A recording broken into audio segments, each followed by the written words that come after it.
Hello बच्चों, let's read the question. The question says that an object is released from rest, the time it takes to fall through a distance h and the speed of the object as it falls through this distance are measured with a pendulum clock.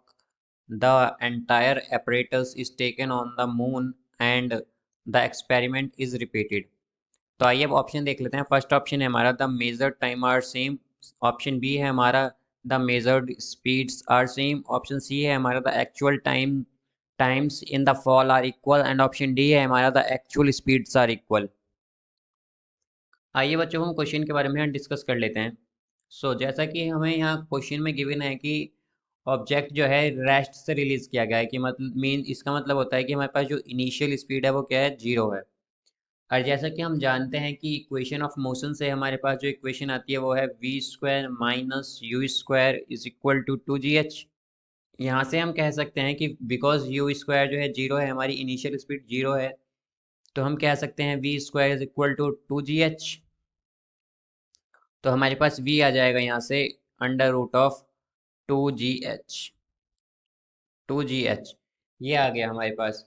अब हम जानते हैं कि जो time period होता है हमारे पास वो क्या होता है, टाइम पीरियड होता है हमारे पास 1/2 pi under root of L/g ये होता है, ये टाइम पीरियड होता है हमारे पास।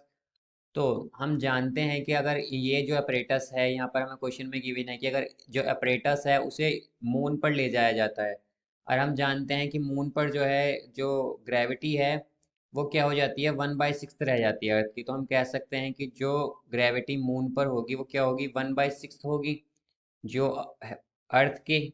सो जिस जिस टर्म में यहाँ पर तो हम देख सकते हैं कि यहाँ पर वेलोसिटी भी ग्रेविटी पे डिपेंड कर रही है और टाइम पीरियड भी। तो हम कह सकते हैं कि जो एक्चुअल टाइम पीरियड होगा या जो एक्चुअल वेलोसिटी होगी मून पर वो उतनी नहीं होगी जितनी अर्थ पर है, बिकॉज जी वहाँ पर घट जाता है, जी वहाँ पर क्या रह जाता है, या जो ग्रेविटेशन है अर्थ पर वो 1/6 मून पर वो 1/6 ही रह जाती है अर्थ के। वहाँ पर जो एक्चुअल स्पीड या एक्चुअल टाइम है वो इक्वल नहीं होंगे अर्थ के। वहाँ इससे हम क्या कह सकते हैं, आइए वो ऑप्शन देख लेते हैं हम। हमसे ऑप्शन ए में कहा गया है कि the measured speed and measure the measured times are same. ये इक्वल होंगे बिकॉज जो मेजर टाइम होगा हमारा यहाँ पर और जो मून पर होगा वो इक्वल होगा। और जो ऑप्शन बी है हमारा इसमें कहा गया है the measured speeds are same. ये भी करेक्ट है बिकॉज जो मेजर्ड स्पीड होगी वो भी सेम होगी हमारी। बट जैसा कि अभी हमने यहाँ पर देखा कि जो एक्चुअल स्पीड और एक्चुअल टाइम है वो डिपेंड करता है जी पर, मींस ग्रेविटी पर, और वो 1/6 रह जाती है मून पर। ये हमारी जो स्टेटमेंट थर्ड या ऑप्शन थर्ड है ये इनकरेक्ट हो जाता है बिकॉज जो एक्चुअल टाइम है वो इक्वल नहीं होता है मून पर एज कंपेयर टू अर्थ। और अगर हम बात करें यहाँ पर ऑप्शन डी की तो ये भी इनकरेक्ट है बिकॉज जो एक्चुअल स्पीड्स हैं दोनों की वो इक्वल नहीं होती हैं। So I hope you understood it well. All the best.